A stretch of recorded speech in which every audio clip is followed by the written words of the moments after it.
A couple of centuries ago, the Federation Council, unable to handle the antics of the willful colonies, made a decisive move and passed the Yankowski-Kaiser Law.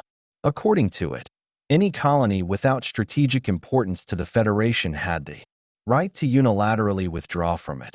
Our star system exercised that right, deciding that internal self-governance was far better than external control, especially since the colonies that used the law retained all ties with the central government. Nobody interfered with anyone's life.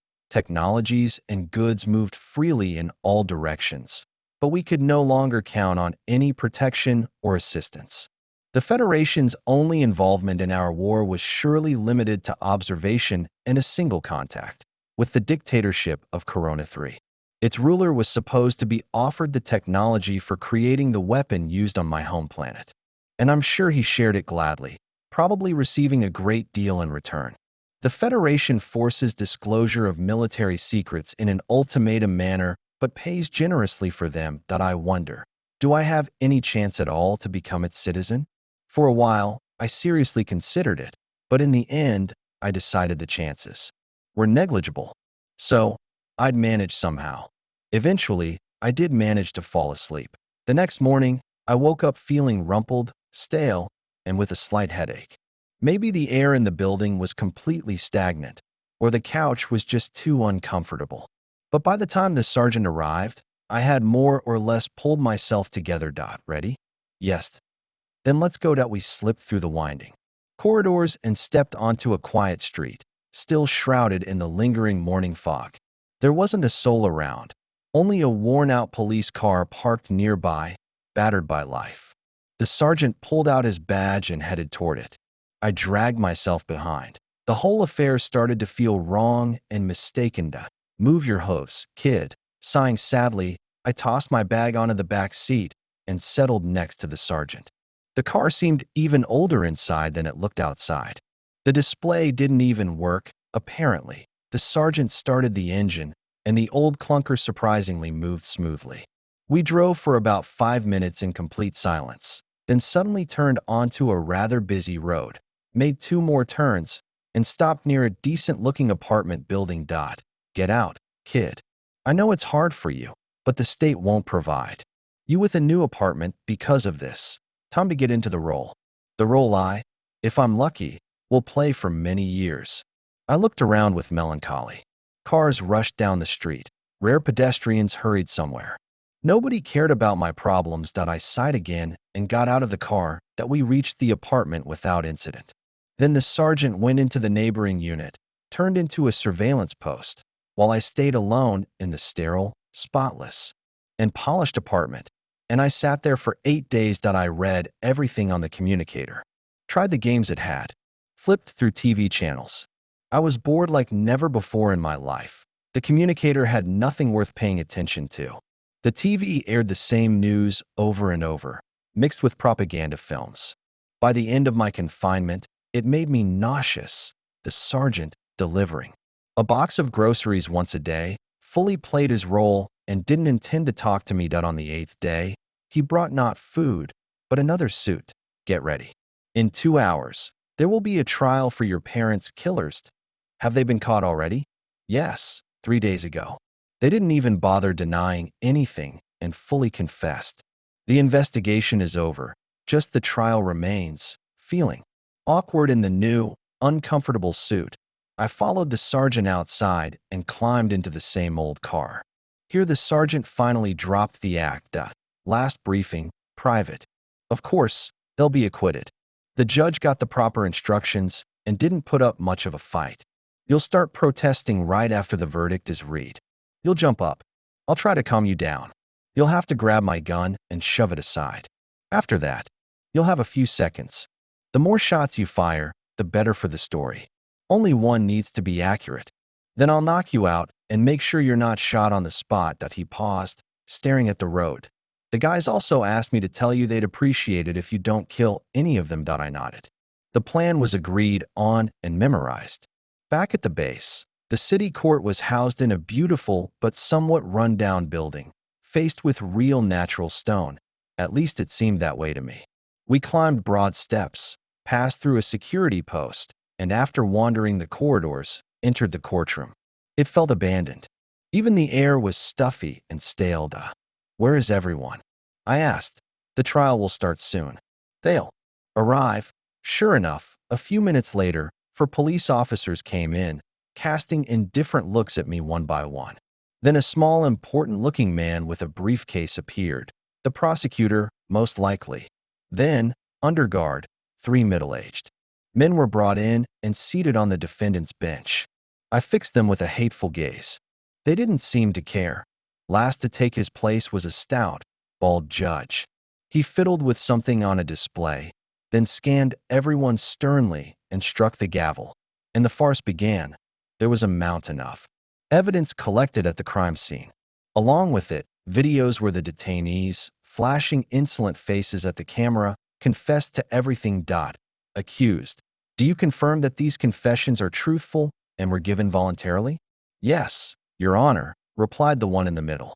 We have nothing to hide. I clenched my fists on the table and gritted my teeth, burning him with my gaze.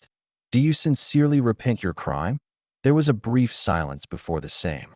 One shook his head negatively and said, No, Your Honor, we do not repent. Those bastards burned our planet and will soon enter our homes. We're ready to kill them anytime, anywhere. The back of my mind. The faint jingle of bells sounded, and I shook my head, trying to banish the delusion. The judge seemed to ponder. Defendants, your guilt in a serious crime against individuals is undeniable, he finally said. At the same time, the court takes into account your willingness to cooperate, your candid confession, and your motives, which I am sure, in this difficult hour for our state, are very close to every planet inhabitant. I raised my head and stared at the fat man.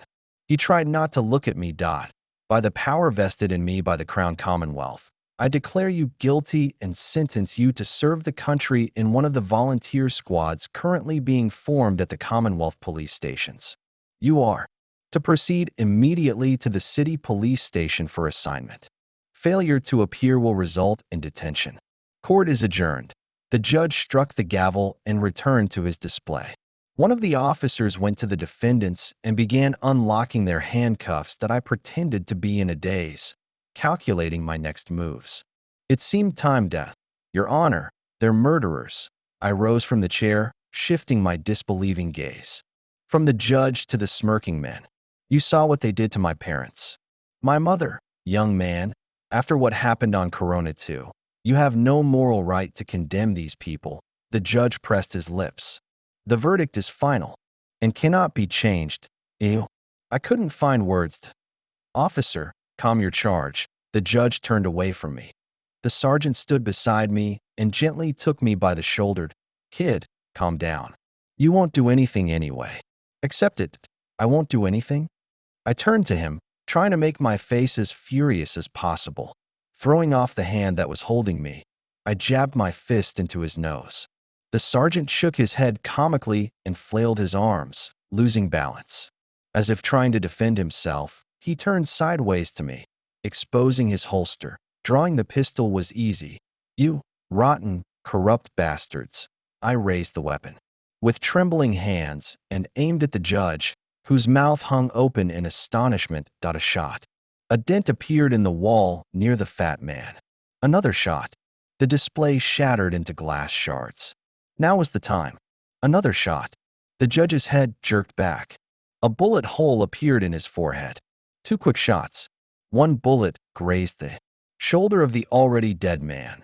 The other struck the wall again. I turned toward the defendant's bench. There, too, was a silent scene with participants frozen like statues. A shot. The bullet flew between two killers and hit a wooden partition. Splinters flew in all directions. That moment, a monstrous blow hit my head, and I dropped the pistol, collapsing to the floor, losing consciousness. I woke up in some cramped, dark cell. My whole body ached, and my head was splitting with pain. My hands, shackled behind my back, had gone numb and hurt too. But I was alive, and that was what mattered most. It had worked out. If anyone had peeked in at that moment, They would have been surprised to see a smile on the beaten prisoner's face. But no one came for me for quite a while. I had already started seriously fearing for the safety of my hands. Bound with steel, when the key rattled in the door and two burly men in police uniforms entered. They yanked me to my feet, threw a black bag over my head, and then drove a hard blow to my solar plexus. For a couple of minutes, I was left to myself. Then they lifted me off the floor again and dragged me somewhere. "Take off the bag," came a dissatisfied voice as we stopped. Bright light hit my eyes. Held on both sides by guards, I was standing in a passageway fenced off with bars on all sides. Nearby stood another suited official. "Christopher Alt, your actions have been classified as a highest category crime against the individual and the state. Sentence: life imprisonment. Solitary confinement. Take him away." The official, feeling his mission accomplished, left, and I was dragged deeper into the barred corridors. "A solitary, huh?" whispered one of the guards. "About 5 minutes, I guess," said the second, also quietly. "Yeah, that'll do." I understood what they were talking about only when they removed my handcuffs and shoved me into a general prison cell. "5 minutes," came a voice from behind, and the door slammed shut with a clang. About 15 inmates stared at me. I stared back, trying hard to bring feeling back to my hands. Fighting with numb hands was a direct path to the grave. And it seemed I would have to fight that I expected there to be some questions to which I would automatically give wrong answers, and then they would start beating me. But I was wrong. Nobody asked questions. They just got up silently from their bunks and came at me. I got scared. In movies, heroes at moments like these usually think about what spectacular blow to land on the next opponent. But I, feeling the cold iron door pressing against my shoulder blades, convulsively flexed my hands, preparing for the beating. Because I still couldn't fight at full strength. The first one, approaching, simply and without ceremony, kicked me in the stomach. I tried to tense my abs, tried to dodge, but the position was too disadvantageous. My abs folded, absorbing the blow, and I slid down the door, unable to stand. I managed to take the next wide kick on my elbow, causing someone to scream in pain. Then someone's boot crashed into my ribs, and the fight completely slipped from my control. I remember that at some point, driven mad by pain, I managed to kick one of the attackers in the knee precisely, forcing the joint to bend backward. I think I also broke someone's finger, and then the darkness swallowed me again. I don't know how long I was out this time. But oddly, I woke up again, back on a hospital bed, only this time shackled to it with handcuffs. So, everything stayed the same. "Welcome back," someone said from the other side of the bed. I turned around. Another man in a suit. His face was authoritative and stern, but looked without malice. "I'm the head of this prison, Andrei Lebev," he introduced himself. "And I've been briefed about you." Logic told me to remain silent, and I did. I didn't know who told him what. Lebev studied my expressionless face for a few seconds, then nodded approvingly. "If I hadn't been informed, I'm afraid you wouldn't be alive anymore. Nobody likes threes, especially those who commit murders here. So they had no choice." He paused again. "Don't expect special treatment. My only task is to make sure you don't get killed or maimed here. For everything else, try to manage yourself. If needed, we'll patch you up, of course, out of turn. Our medical unit here is decent. Or we might just lock you up in solitary, away from trouble. That would be even better." Having delivered this message, he got up and left the ward, leaving me alone with the 4-drip. I got out of the medical unit after a week. Again, the convoy, gloomy corridors, bars, and solitary confinement, 2 by 3 meters. A bed, a toilet with a shower head above it, a nightstand, a TV screen on the wall, and a small window, and long hours alone, spent endlessly watching the news. Yes, I tried to keep in shape, doing the simplest exercises available to me to exhaustion.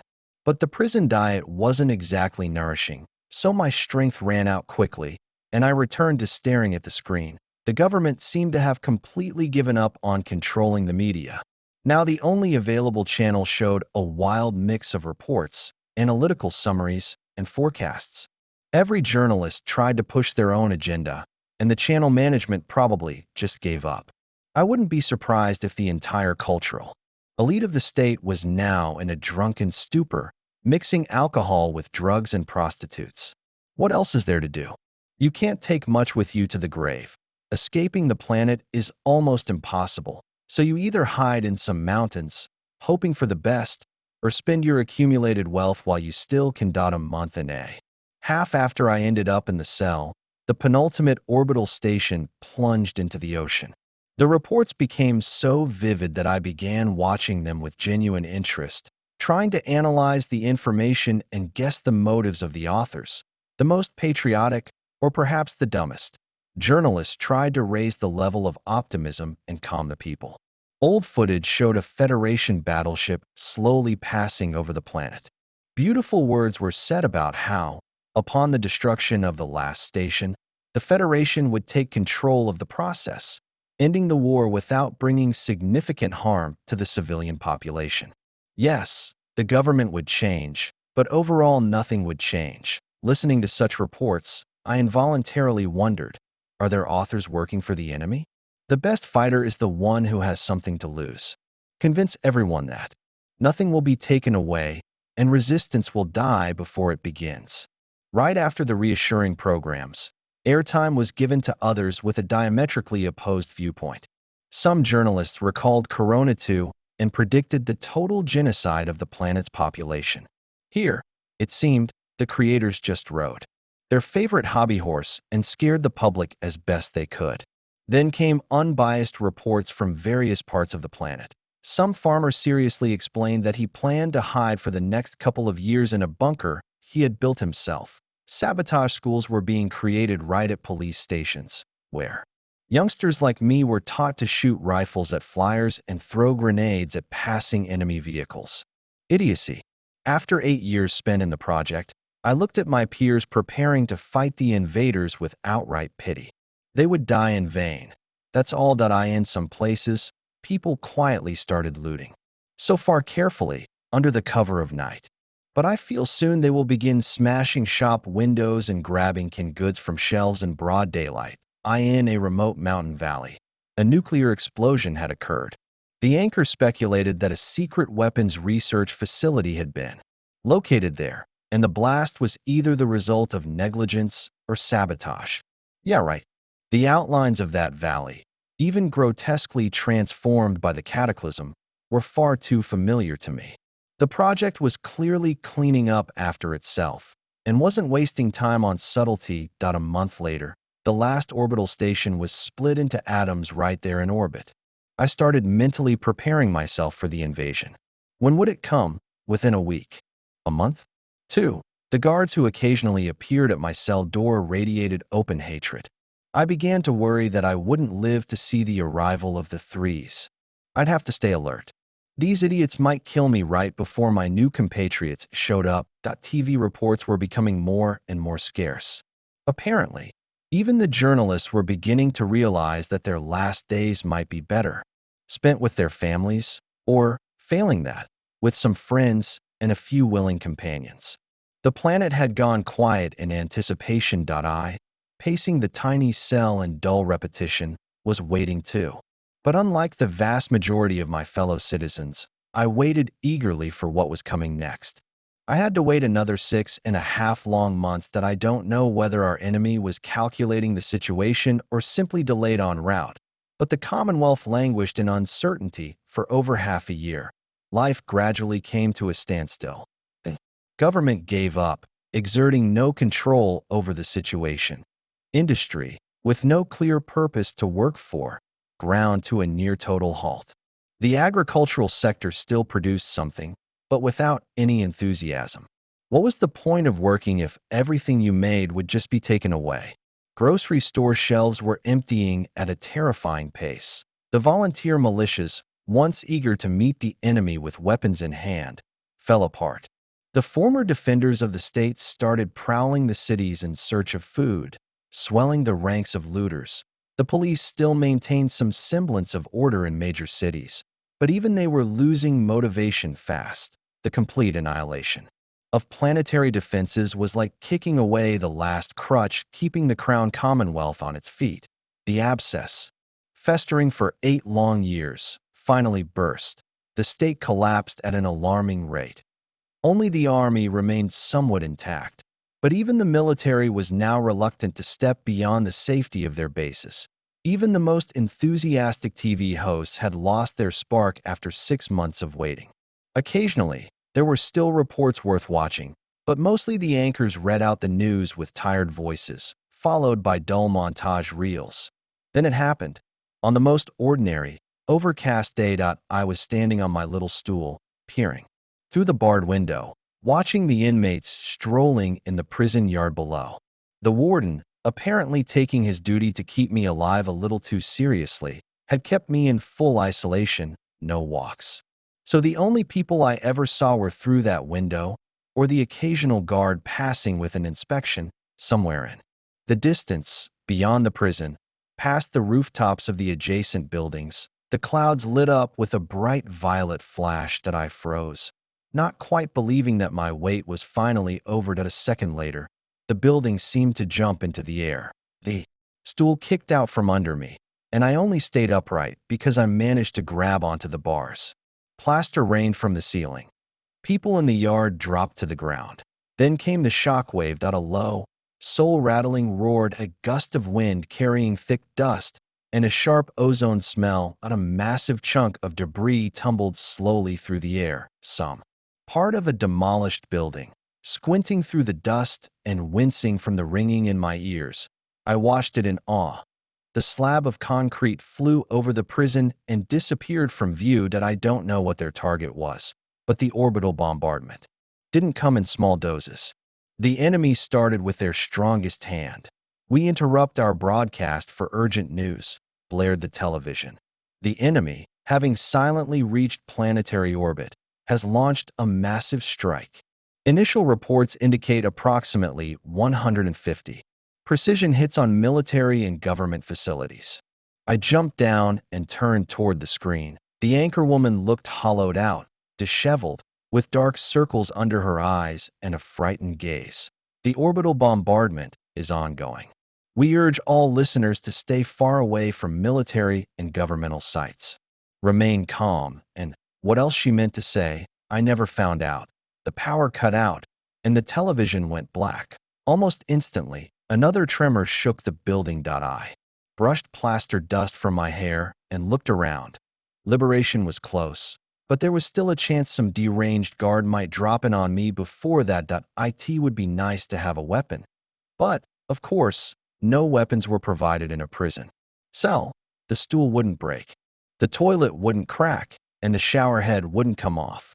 Eventually, I just lay down on the bed and waited, occasionally feeling new tremors and hearing the now familiar booms echoing through the structure. No one came.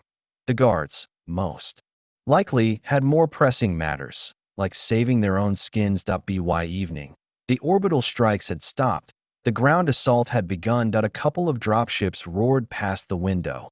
Once, a squadron of atmospheric fighters whistled by. Explosions and gunfire echoed in the distance. That night, it all continued. I didn't even try to sleep, just stared out the window, watching the fires reflect on the low-hanging clouds. By morning, everything had gone silent. None of the guards showed up, and no food arrived, as my stomach kept reminding me. The prison felt dead. The entire next day passed without a single event. I lay on the bed, conserving energy. Occasional gunshots echoed from outside the window, but otherwise, all was quiet. On the third day, someone farther down the corridor began shouting, demanding food. The cries were faint. This place was excellently soundproofed.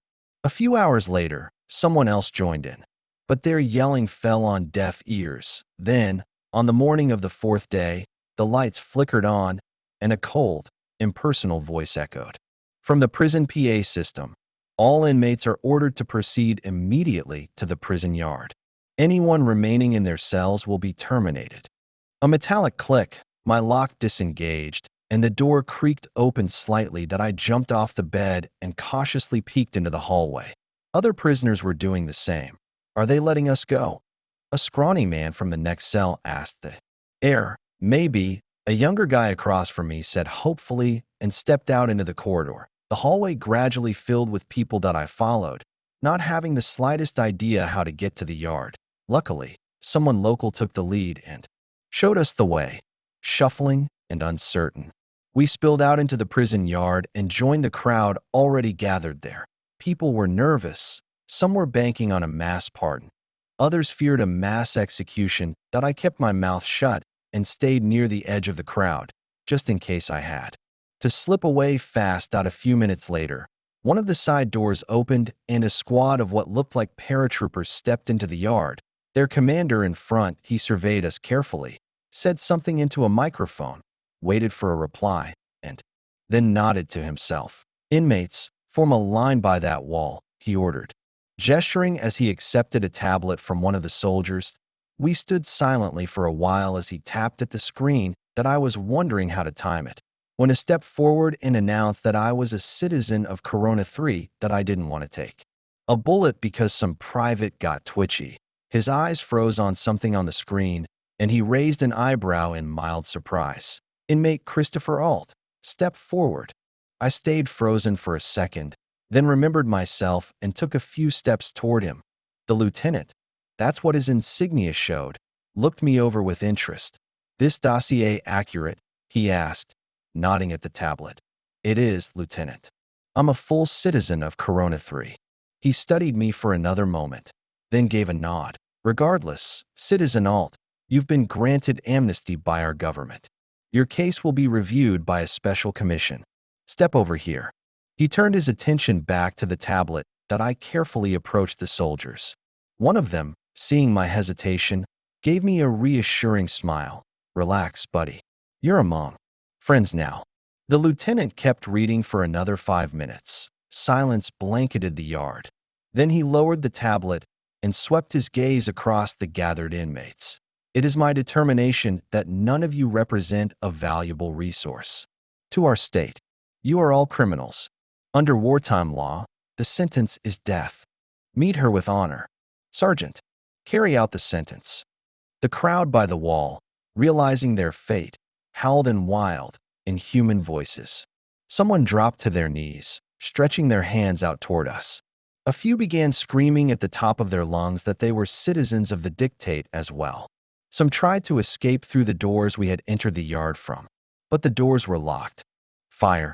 Came a quiet command beside me, and the rifles of the troopers spat death. They were clearly equipped with assault-grade weapons capable of firing both plasma charges and conventional rounds. They chose plasma, drenching their targets in fire. Melted stone ran down the wall, and the stench of burning flesh turned my stomach. Then it was over. One of the troopers gave me a reassuring pat on the back. Another supported me by the arm. A third handed me a bottle of water. I nodded gratefully, rinsed my mouth, and took a sip of the salty, sweet liquid, clearly a mix designed to restore electrolyte balance. Keep it. Come on. We need to get you to the center. You've been through a lot here lately, so the dictate has made restoring your rights a priority. You'll go through a check, and then you'll be free as the wind. They're even promising a resettlement allowance. We left the prison in silence. The troopers remembered well that they were still on a hostile planet and constantly scanned for threats. But nothing happened. The 3 guards by the vehicle eyed me with surprise until they were briefed, and then they smiled. One of them handed me some kind of sausage. Here, kid. Bet no one even thought about you in there these past few days. You must be starving. Thanks, I said, genuinely grateful. I really was hungry. The trooper smiled again and climbed into the pilot's seat. We spread out in the cabin, and the vehicle rose vertically with a gentle hum. Incidents happen now and then, the lieutenant explained, noticing my surprise. So we always go straight up, just in case someone left us a nasty surprise. I nodded and stared at the display that replaced the window. After we rose above the clouds, there wasn't much to see. But even so, clouds from above were still more interesting than the same clouds seen through a barred prison window. The flight lasted about half an hour, during which I was handed another sausage. Then we emerged above the Capitol, Once a beautiful, majestic city, it now looked pitiful. Scorched craters from explosions, smoke, fires, the shattered government complex, and a sea of burning fuel. Our transport descended sharply beside one of the surviving enclosed parks, a giant domed structure, inside which streams flowed, trees grew, and fluffy squirrels imported from Earth jumped from branch to branch. Let's go. The lieutenant gestured. This is the Citizen Aid Center for Corona 3. We'll get you processed, and then you'll wait for your case review. Shouldn't take more than a week. The processing took a while. The lieutenant filled out forms, downloaded information from his tablet into the local terminal, typed some more. Finally, the procedure was over. A local administrator gave me a bracelet with a number and invited me inside. I wanted to say goodbye to the officer who had pulled me from the prison, but he was already heading back to the transport. 10 seconds later, the vehicle shot upward. Please proceed inside, Citizen Alt, the administrator repeated without a hint of impatience. You can pick up new clothes and get a hot meal right at the entrance. Further inside, there are showers and resting areas. If you have any questions, ask a volunteer. They wear orange stripes on their clothes. I passed through the sliding doors and found myself in the park.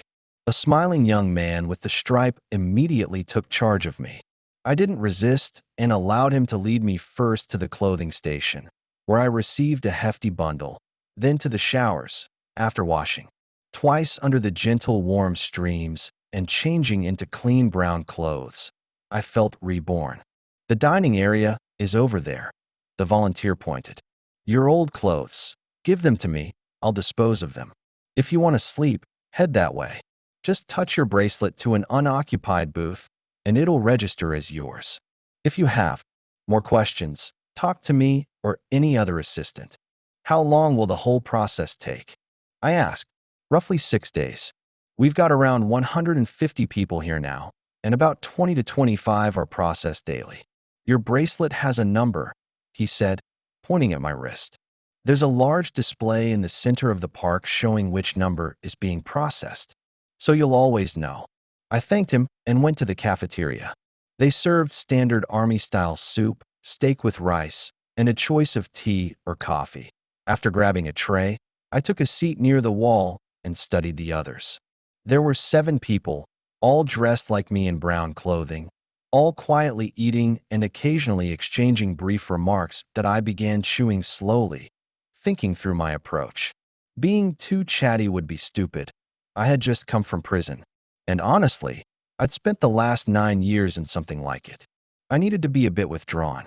Besides, who were these people to me? Fellow inmates in fate, maybe, but nothing more. So I decided to play the silent loner. Once I was full, I looked for a resting spot. Turned out the sleeping booths were quite civilized. Closable doors, a small cabinet, chair, and bed. Nothing unnecessary. I closed the door and stretched out on the soft mattress with a sigh of relief. Then the waiting began.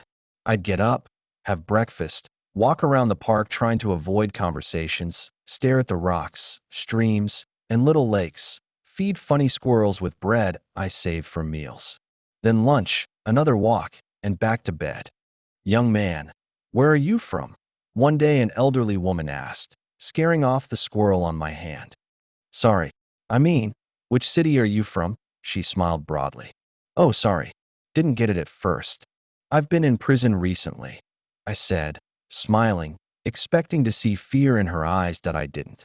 In fact, her face showed genuine sympathy. Poor dear. They're pulling lots of people out of prisons now. This local government tied the knots too tight. What about your parents? Have they been released? No, unfortunately, I said with a blank expression. They were killed almost a year ago. Some local thugs. Oh my goodness. She pressed her hands to her chest. Forgive me. I didn't mean to bring up something so painful. It's okay, I said with a crooked smile. I've already come to terms with it. Excuse me, I'll go for a walk. I moved deeper into the park, leaving her to her guilty conscience. At last, my turn came for the review. The number of people in the park had barely changed. Some left, some arrived. All right, young man, have a seat. The review room had a table with a weary man in a uniform, no insignia, sitting behind it. In front of the table was a chair where I sat, and in the corners stood two guards with rifles at the ready. Interesting, perhaps there had been incidents before. You claim to be Christopher Alt, son of Amelia and Jerry Alt, full citizens of Corona 3, and thus you're claiming full citizenship yourself. Yes, I guess. I mean, yes, I'm their son, but I'm not sure what full citizenship actually means. The man nodded but didn't explain. Instead, he studied something on his screen. Your birth is confirmed, but we don't have your fingerprints or retinal scans in our database. However, he added quickly, you left our planet at age 9, and those procedures are done at 12, when the first ID is issued. I liked the way he emphasized things. It seemed he already saw me as one of them. We received some records from the police department that monitored your family. The video quality isn't great, he sneered at the outdated tech, but they do support your story. Your family was isolated. Still, they had the decency to give you a decent education. He continued, studying the screen. Well, I believe I can certify that you've received the basic standard education according to our national norms. Sadly, you fall short of the extended curriculum, he added with genuine regret. Aside from that, you have licenses to operate basic ground and aerial vehicles. I can confirm those as well. He tapped something on the screen. Now I'm afraid I have to bring up a painful topic. Your parents were murdered, their killers were acquitted, and yet you managed to take revenge right inside the courthouse. Not fully, of course, but still, I admire you. Your strength of spirit commands respect. Thank you. I'm sure you realize that this interview is partly a formality. Your case was sent to the analytics department, thoroughly reviewed, and I'm merely here to inform you of the outcome. So, for your actions in defense of justice during wartime, you've been awarded the Crown's Sword, 5th class. Clearly, enjoying the look of astonishment on my face, he pulled a red cardboard box from a desk drawer and handed it to me. Congratulations, Citizen Alt. You've earned this honor. I opened the box and stared at the medal. My first award in all 9 years of schooling. And, ironically, it was being given to me by the enemy. The medal itself was modest, a black enameled metal disc engraved with a white sword. If I remembered correctly, the 4th class version bore a red sword, then silver, gold, and finally, at the highest level, a solid gold medal with a sword inlaid with diamonds. A beautiful item, though not particularly hard to earn. The medal was awarded for personal actions in the name of justice. Although the man had called it a military decoration, calling it a police award would have been closer to the truth. Inside the box, there was also a set of ribbons and a slip of paper. That paper lists your privileges as a recipient of a state decoration, he explained, noticing my curiosity. But let's get back to the interview. He tapped the screen again. All right, Citizen Alt, I won't waste your time any further. I think you've already realized that the state has no more questions for you and is happy to welcome you as a citizen. A full set of documents will be prepared for you soon. All that's required is a scan of your fingerprints and retinal pattern. In fact, he added with a smile, everything you need is in the next room. Let's go. Still not quite believing everything was actually working out, I followed him into the adjoining office. Some smiling young women scanned my retinas, took my fingerprints, snapped a photo, and asked me to wait. To my surprise, the wait lasted only 5 minutes. Then one of them, staring at the monitor, beamed and turned to me. Citizen Alt, your data has been added to the planetary database and forwarded to the communications center aboard the Relentless. At the next transmission window, it will be sent home. Congratulations. Thank you very much. Everyone around me was so cheerful it made me nauseous. But I figured there must be a special protocol for welcoming citizens on this planet. From a bulky device in the corner, a metal rectangle slid out, about the size of a standard credit card, but much, much thicker. This is a standard state-issued identifier, the woman explained, handing it to me. You'll get used to it. I took it in my hands. It had a satisfying heft. On its shiny surface was a photo of my face, stern, serious. Good thing I'd visited the mobile barber here 2 days ago and cleaned myself up. Beneath the photo was my name, a serial number, and a mark denoting full citizenship in the dictatorship of Crown 3. The backside was blank. You control the interface from this side, she added. Just place your index finger anywhere on the surface. I did as she said, and a menu appeared on the previously blank surface. Here's the information about your personal bank account. Congratulations, by the way, your standard wartime compensation has already been deposited. I tapped the icon with the crossed-out letter K. Account details appeared. I had 10,500 standard credits, 10,000 as compensation, and 500 as a bonus for receiving a state award. Not a fortune, but not bad. With that kind of money, I could probably buy a decent flyer or even a modest apartment. Though with wartime inflation, who knew what the real prices were? You can only manage your own bank account, she went on, but all other data updates automatically when your ID connects to the global network.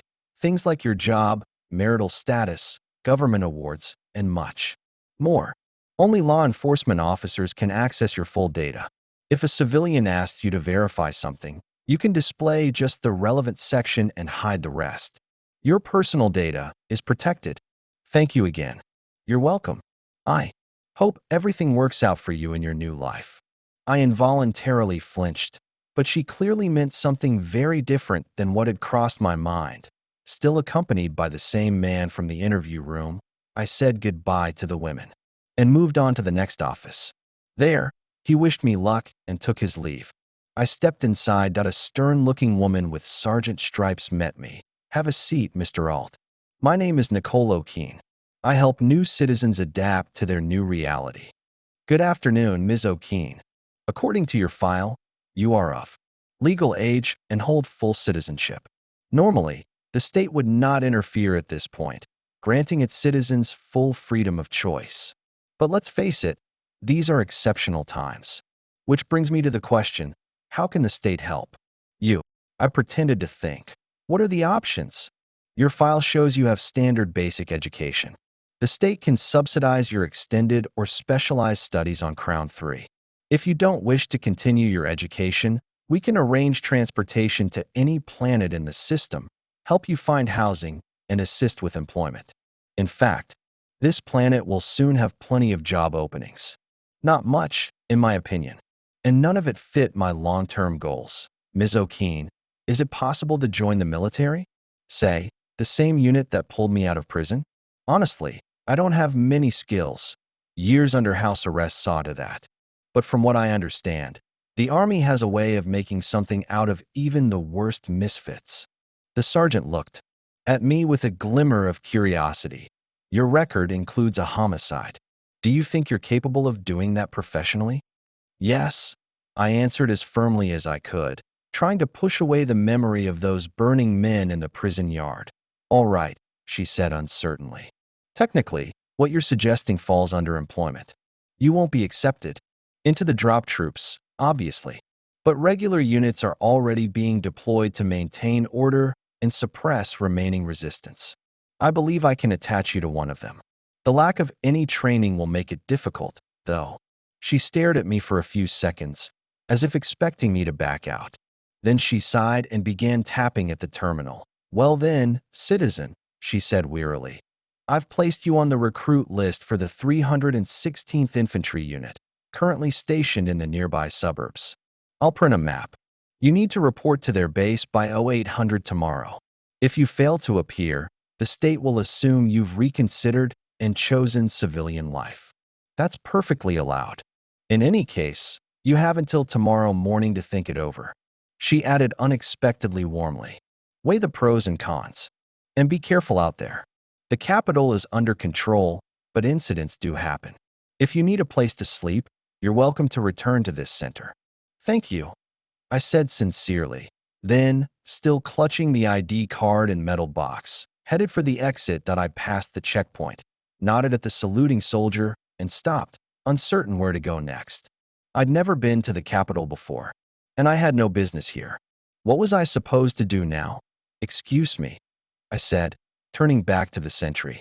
Could you tell me how to get to the 316th unit's base? They gave me a map, but I'm not sure I can figure out which direction to go. Let me take a look, citizen, the soldier said, reaching for the map. That's about 15 kilometers from here. I wouldn't recommend going there on foot. Then how am I supposed to get there? I don't know, citizen. Sorry, but can you at least tell me which direction the base is? The guard pointed, then resumed his position at the door, motionless. I set off in the direction he'd indicated. It looked like I'd have to cross nearly the entire city on foot. As I trudged along the streets, I felt a faint, intoxicating taste of freedom. The occasional patrols I encountered would instantly become polite and helpful as soon as they saw my identifier. City dwellers, on the other hand, kept their heads down and hurried about their business, doing their best to pretend I wasn't there. A strange sense of superiority stirred within me, even a flicker of pride. I was a citizen of the nation that had won the war. I had to remind myself that this wasn't entirely true. In fact, it wasn't true at all. Every store I passed was shuttered, without exception.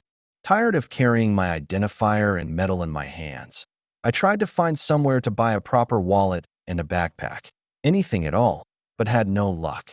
Eventually, I approached a patrol stationed at an intersection. After scanning my identifier, the sergeant in charge transformed from a grim executioner into a kindly uncle with a mustache. So, what can we do for you, citizen? Oh, well, I was released from the center just today. They gave me this identifier, handed me the medal, and sent me off. I'm to report for duty tomorrow. But I don't even have a basic wallet, no bag. Nothing. I was hoping you might know of a store nearby. One that's actually open, of course. Stores are all closed, the sergeant grumbled, furrowing his brow. He glanced at the red box in my hand and seemed to ponder something. Stevenson, escort the citizen to that boutique on the next street over. Let him take whatever he needs. The last thing we need is our citizens looking worse off than the rats around here. One of the privates saluted, waved me over, and led me into the next alley. In less than a minute, we arrived at a storefront, Grisby's boutique of fashion and accessories. He kicked the door, found it locked tight, shrugged, and shot straight through the display window. The glass shattered and rained down in pieces. The alarm shrieked to life, but Stevenson just motioned for me to head inside.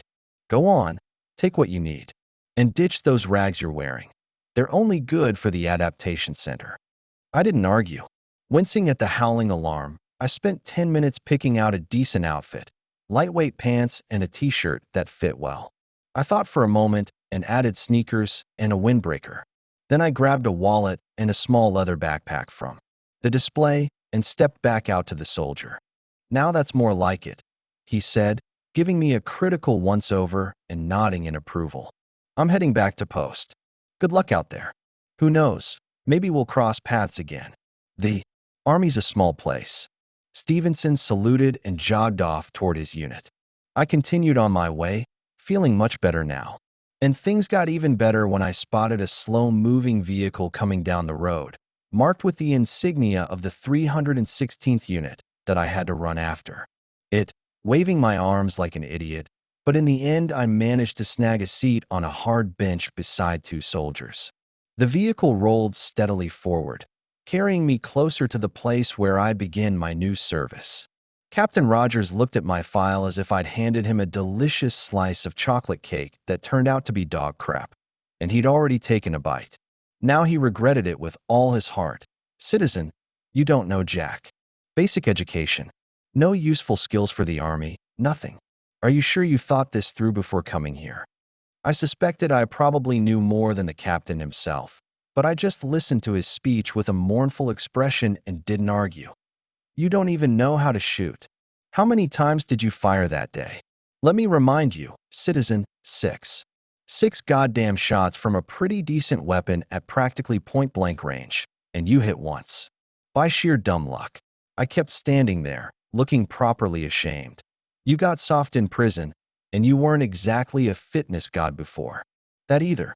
You'd be better off taking the chance to chill on the beach for a month or two. Chat up the local girls, yeah? His voice took on a coaxing, almost sympathetic tone, but behind it was a tired inevitability. He'd clearly seen his fair share of hopeless idiots trying to find glory in the army. And idiots, more often than not, were stubborn as hell. You're not going to change your mind, are you? The captain sighed. I shook my head. Fine then, screw it. You're in. Private, not citizen anymore. But before we go any further, I want you to answer one question honestly. Why the hell are you doing this? Your answer won't affect whether you get in. That ship has sailed.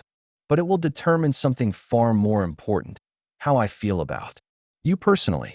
So don't rush it. Think it through. That question made me pause. What was he after? Genuine honesty. Sir, you've read my file. You know what kind of future awaits me in civilian life.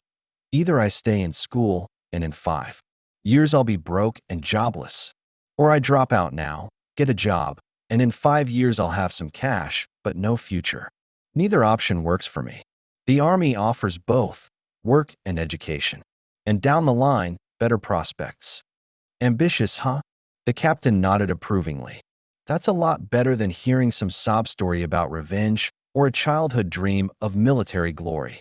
We'll see if your actions live up to your words. Hand over your ID. I pulled the metal tag from my wallet and gave it to him. He slid it into a slot on his desk and started fiddling with the terminal. When he handed it back a couple of minutes later, it was no longer shiny. The upper half was matte gray, the lower half a dull blue. Looks like an epaulette, I noted. In the top right corner, I now had a small ribbon bar showing my awarded medal. And under my name was a new label declaring me a private of the 316th Infantry Division. Exactly. Military IDs show your rank and decorations. So, Private Alt, Sergeant Andrews will be along shortly to get you sorted. Today's for orientation. Your Real service begins tomorrow. 5 minutes later, Sergeant Andrews entered the office, clearly not thrilled to see me. Yes, sir, Captain. Reporting to accept the new recruit. But judging by the look in his eyes, he'd happily shoot that new recruit on the spot. First thing he did was march me over to the supply depot. We had to walk across the entire base. I looked around with interest. The unit had only recently landed from orbit, but the base was in excellent condition. Barracks, administrative buildings, storage, vehicle hangars, everything was set up with military precision. I figured in a year or so the temporary structures would be replaced with permanent ones, but even now, the place looked solid. Duke, Andrews called to another sergeant inside the depot. Issue this scrawny bastard a private's kit and the Army regs. I signed for 2 sets of regular fatigues, 1 dress uniform, a helmet, a flak vest, a pistol, a rifle, a combat knife, and a small booklet titled Regulations of the Armed Forces of the Crown III Dictatorship. No ammunition. Ammunitions. Issued at the range for training or before a mission, Sergeant Duke explained. Next, we headed toward the barracks, and the sergeant finally started talking. Look, Private, straight ahead is the training center. No one has to go there, but if you ever want to stop being a useless sack of meat and become an actual soldier, that's where you start. Check it out sometime. You'll figure it out. That's the mess hall over there. 3 meals a day, bells announce each one. Food is dispensed automatically via your ID. If you want something better than the standard rations, there's a shop right behind it.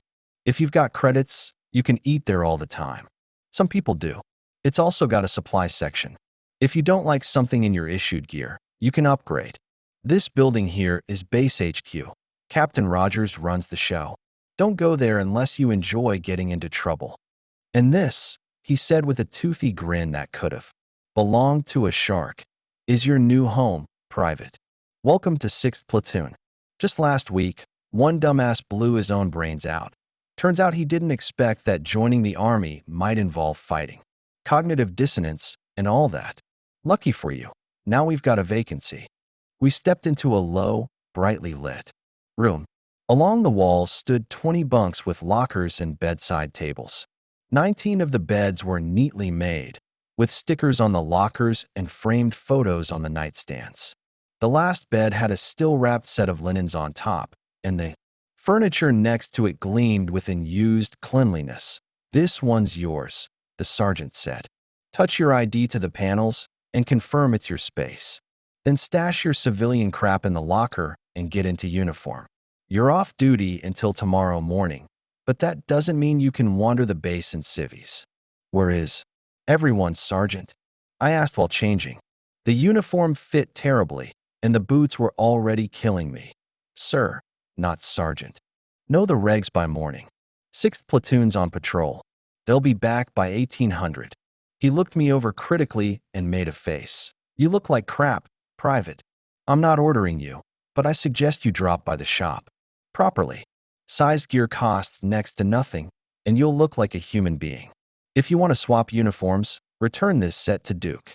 That way nothing's on your tab. If it burns, you can just buy a new one, no paperwork. Everyone does it that way." The army of the dictatorship was already showing me a new side. Apparently, they had a fine-tuned system for bleeding soldiers dry. "Want decent food? Military store. Better gear? Same place." I wondered, was it the same with weapons? "Sir, permission to ask for advice." "Granted. I'd like your opinion on the issued weapons. Should I keep them or swap for something more suitable?" "Well now." The sergeant raised an eyebrow, then sat down on the edge of my bunk. "That's actually a good question, Private. A smart question." He thought for a moment. "Keep the knife. Solid piece. Reliable, durable. Decent balance, too, if you ever get the urge to throw it. Sure, there are fancier ones, but trust me, this one's top tier. Keep the helmet and vest, too. As for the pistol, it's okay, nothing more. I wouldn't tell you to swap it now, but if you turn out to be worth anything, you'll want to eventually." "The Assault Series pistols? Pure mass-market junk. What do you carry, sir?" "Federation 15. Standard kinetic sidearm. Of the Earth Federation military. But you won't find it in our store," he added before I could ask. "You'll have to place a special order. It'll arrive with the next orbital shipment. That rifle you've got right now is pure garbage." Andrews informed me cheerfully. "Lately, infantry hasn't been getting nearly as much funding as the fleet, so standard-issue weapons got the short end of the stick. If you want to live a little longer, I'd recommend switching to the same series as my sidearm. The Federation 200 should suit you just fine. Same ammo standard, so compatibility won't be an issue. And if you're thinking of picking up a pistol, it uses the same rounds. The stopping power is insane, but the recoil's a beast too. Is that rifle available at the shop?" "Yeah, I think they've got a few. It's in demand." I had no more questions.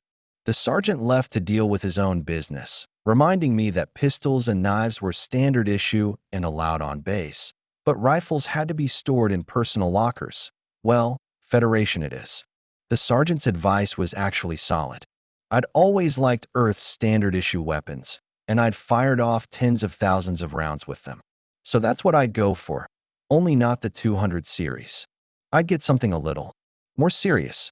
They'd laugh, of course, but that was even better. I walked into the store looking so pathetic that the sergeant behind the counter didn't bother to hide his surprise. "Just got my gear issued, Sergeant," I explained, trying to regain a bit of respect. "Here to swap it out." "New guy?" he asked, half surprised, half certain. I nodded, right then. "Uniforms over there." Half an hour of fittings later, I was the proud owner of brand new uniforms and 3 pairs of perfectly fitted boots, standard, warm weather, and lightweight. The whole thing set me back 420 credits. Not cheap, but not terrible either, considering a private's monthly pay is 800. After packing my purchases into a large bag, the sergeant deducted the money from my ID and looked at me expectantly. "Weapon?" I nodded. "Know what you're getting. Sergeant Andrews recommended I get a Federation 15 from you. Can I place an order?" "You sure can." "Solid choice," he approved. Andrews knows his stuff. "I'd recommend picking up 5 extra magazines while you're at it. That brings the total to 500 credits." "Sounds good. Go ahead." Credits began disappearing from my account at an uncomfortable speed. I still had plenty, but still, need a knife? "No, I'll keep." Then a thought struck me. "Actually, sell me one exactly like this." Turning everything back into the army. The sergeant chuckled knowingly. Smart move. The bureaucrats will skin you alive if anything goes missing. That'll be 30 credits. And I'm guessing you're getting a rifle too. Yes, Sergeant Andrews recommended the Federation, 200. You got those. Here, you go, he said, handing me a sleek black rifle with the solar system engraved on the stock. I examined it for a while, turning it over in my hands. The 200 series was a solid choice. But since I had the chance, maybe I could go for something better. Or was I really planning to race against a flyer? Too pricey? The sergeant misread my hesitation. We've got some 100 series models. Not much different from the standard ones we issue. No, Sergeant, price isn't the issue. I'm just wondering if I should aim higher. Oh, a connoisseur, huh? He grinned. I could order a 600 series from Orbit if you want. I appreciated the joke. The 600 series rifles were beasts with integrated plasma and grenade launchers, effective at up to 2 kilometers. Basically sniper rifles upgraded for close combat, or any combat, really. If I showed up on base with one of those, I'd look like a complete idiot. Not exactly the look I was going for. Tempting offer. I grinned back. But I think something from the 300s will do. The 320, for instance. Interesting choice, the sergeant said, studying me. Not my business, but why that one? Long story, I shrugged. Short version, had a buddy who was obsessed with weapons, always saying this model's praises. Good buddy, he nodded. We don't have the 320 in stock, but I can order one from Orbit. What accessories? 5 mags as well, and a medium universal scope. Factory scope, or ours. The factory one costs a fortune. Go with the factory, I said, wincing. And 2 suppressors. You're gonna go broke. I'm planning to take this seriously. Altogether, that'll be 6,220 credits, the sergeant said with relish, watching my face. Brutal, I muttered, handing over my ID. A single swipe, and my generous account balance was slashed to a measly third. Suddenly, the sergeant turned serious. You're from this planet, aren't you? One of the ones who grew up here, basically in prison. I nodded. Then congratulations. You just made the smartest choice possible. Spent your compensation on exactly what you really need. Solid decision, private. Thank you. Your order will arrive in 4 days. Just show your ID when you come to pick it up. Thanking him again, I headed back to the barracks, changed into my new uniform, then went to the depot to return the gear I'd been issued just 2 hours earlier. Didn't bother swapping the pistol or rifle. Sergeant Duke asked lazily. Ordered replacements from Orbit. They'll be here in a few days. Got it. He leaned back in his chair and closed his eyes, clearly no longer interested in me. On the way to the training center, I finally saw a bit of life on the base. It was nearing 6 o'clock, apparently some kind of turning point. Soldiers were appearing in 2s and 3s, some heading to the barracks, others to the mess hall. A whole platoon jogged past me in tight formation, led by a grim-faced sergeant.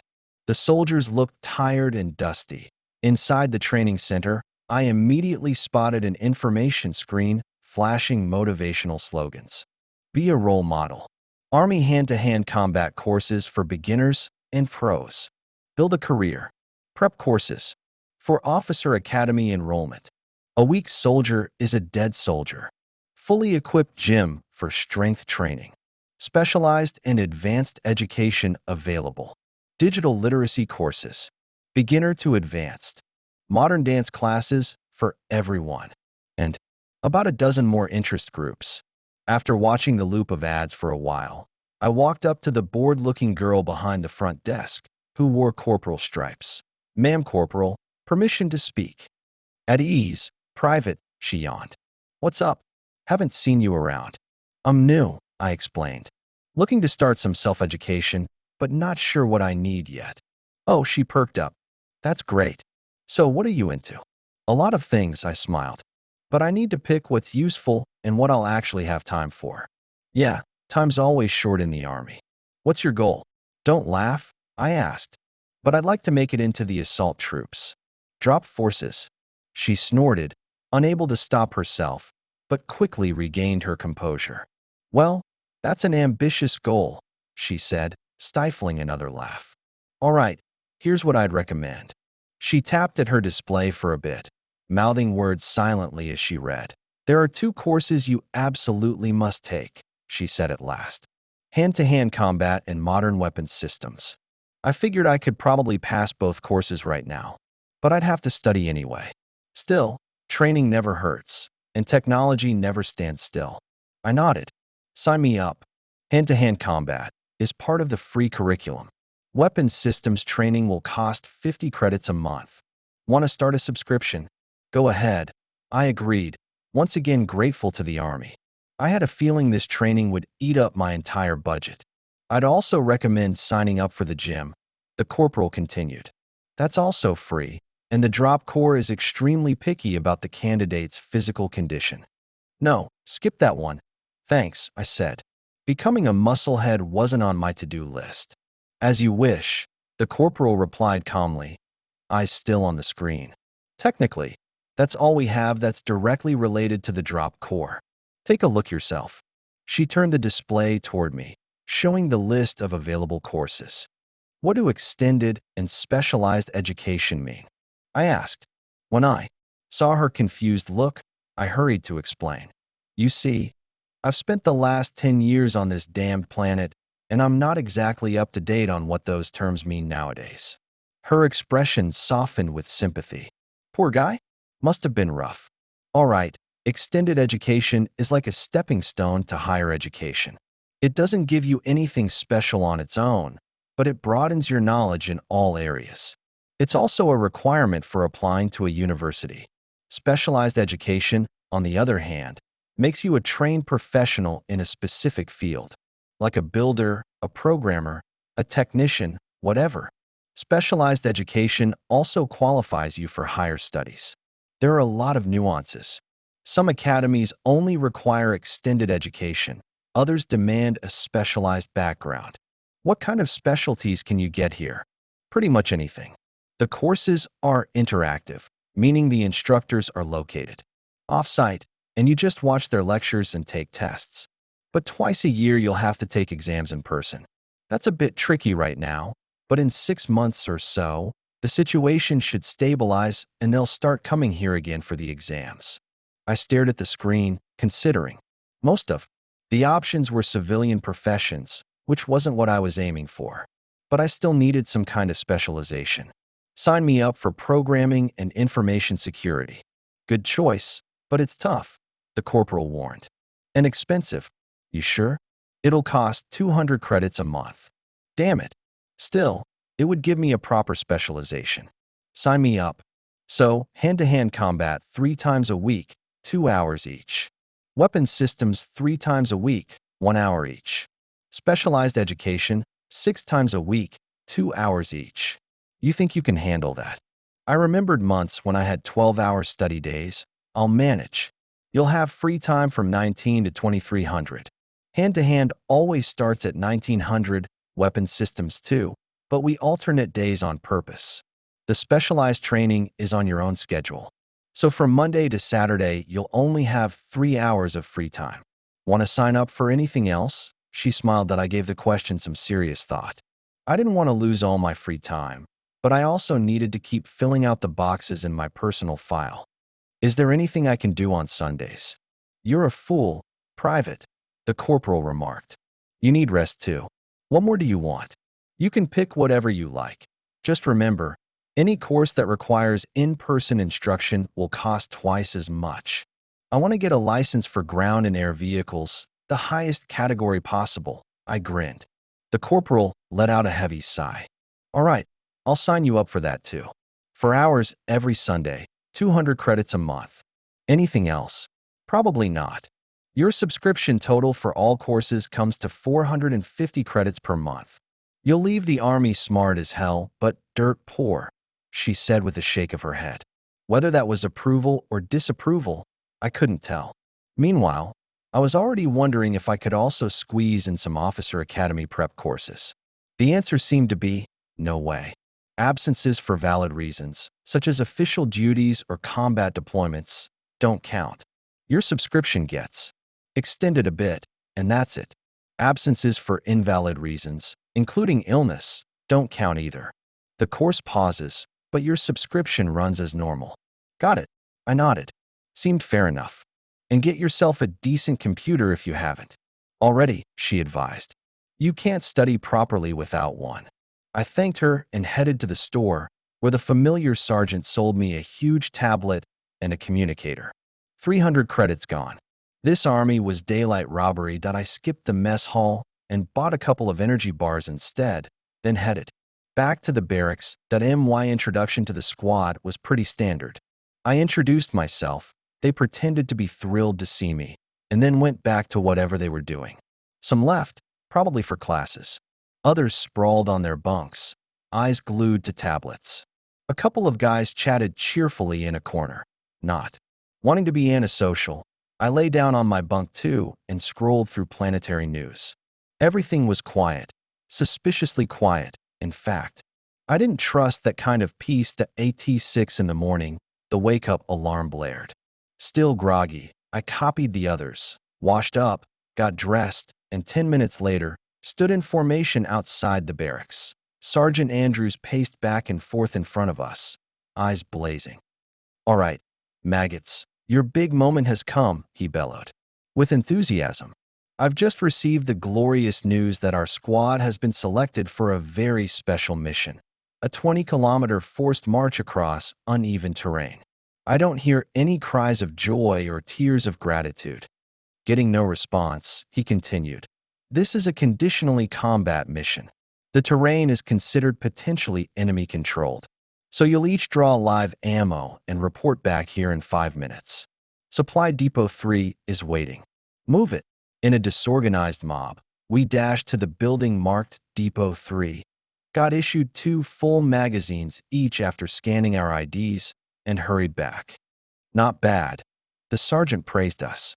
"Now follow me double time. And keep an eye on the rookie, so he doesn't drop dead on the way." Running felt familiar, even if I'd gotten out of the habit in prison. What felt strange was doing it with a bunch of panting soldiers and a cursing sergeant. I made a point of looking like I was about to collapse, gratefully accepting help from whoever offered to drag me along. Finally, the winding trail through the trees ended at a small forest lake, and the sergeant called for a break. "Griva, crouch, nose, take up guard positions," Andrews barked, mixing nicknames with surnames. "Rookie, you still breathing?" "Yes, Sergeant," I reported, doing my best impression of a dying fish. "Just a casual stroll for me." "A comedian, huh?" He chuckled. "Keep trying, rookie, keep trying." We returned to base looking like death warmed over. I didn't even have to fake it. Half an hour to eat and clean up, then it was back to classes. To my surprise, we were studying the geography of Corona 1, specifically the regions surrounding the capital. Next came an hour on urban combat tactics, then physical training, marksmanship, lunch, more shooting practice. The sergeant noticed. I hadn't changed rifles, gave me a disapproving look, but didn't say anything. I figured I'd just wait for my new one to arrive from orbit. By dinner, I was exhausted, and I still had 2 hours of hand-to-hand combat ahead of me. My dread was fully justified. Lieutenant Borisov, who looked like a surly gorilla, gave me a scathing once-over with his beady eyes before sending us to warm up. Hurdles, climbing ropes, pull-ups, push-ups.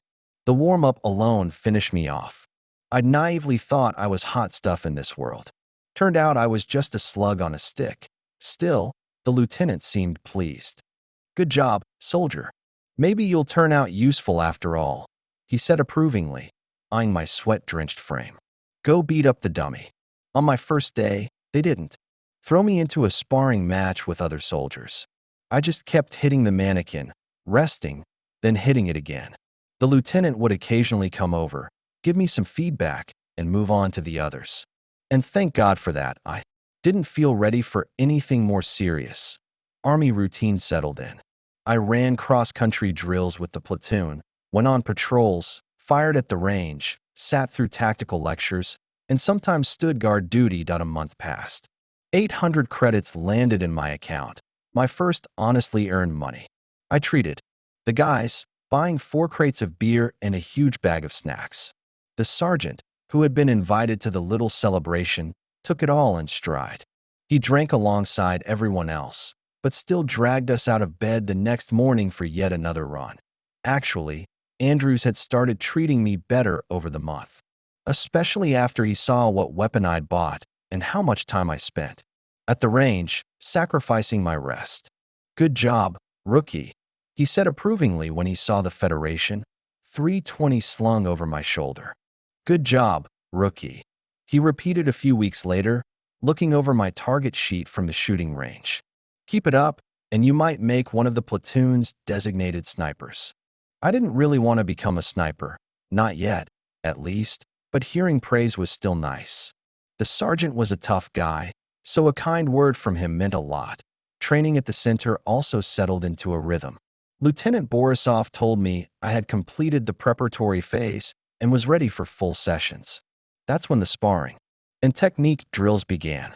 I wasn't learning anything particularly new, but it was a great way to legitimize my existing skills. The instructor praised me for picking things up quickly, but complained that I lacked muscle mass, subtly nudging me toward the gym. I made excuses, citing my packed schedule. The weapons systems course was popular and relatively easy. They showed us how the new weapons worked, explained the specs, and introduced surveillance and camouflage systems. There were no tests or exams. Just a note in your personal file, completed course on modern weapons systems from 2, that was it. More of a mental break than real study. Specialty training was more difficult. Some things I already knew, but a lot I had to learn from scratch. There was so much material that it didn't all sink in right away.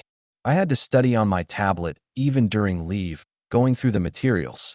My platoon mates thought I was nuts, but they respected the effort. My transport clearance level was slowly progressing. There were no flyers or aerial vehicles in our unit yet, so Captain Rogers, who happened to be my instructor, focused on ground vehicles. At first, I was a bit intimidated by the unit commander, but I soon realized he saw the lessons as a nice side gig, and that helped me relax. By the end of the month, I was cleared to operate all standard Army ground vehicles up to the medium class, trucks, regular cars, and infantry fighting vehicles.